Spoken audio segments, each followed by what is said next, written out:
Hi Year 2, I thought as we were learning about the Arctic it would be really fun if we made our own physical features of the Arctic ourselves. So all I've got is a shallow dish.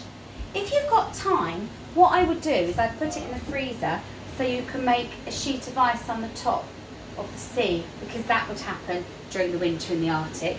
Now I'm going to make a glacier. A glacier is a big form of ice that comes from the land, and I've discovered that if you wet your ice cube and you stick it to the other ice cube, they fuse together. So I'm going to fuse a few of mine together here. So I'm going to make my glacier. You can make it as big or as little as you want.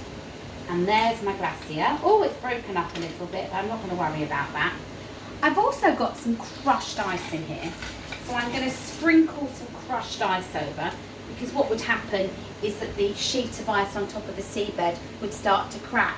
If you've already got a sheet of ice, you could crack it yourself. Now my glacier is a little bit disappointing because it's breaking up.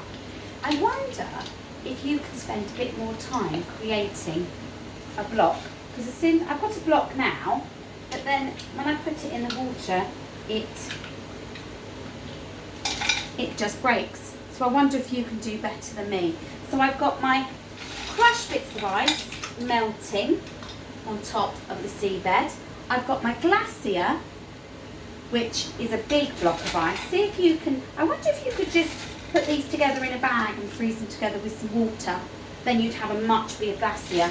But have a bit of fun with that. See if you can make a glacier, see if you can make a sheet of ice that you can crack, and then you've got your ice that's going to break away. You could even make yourself a little iceberg, which would be some of the glacier breaking away, and you could have 2 or 3 clumps together, and that could be your iceberg.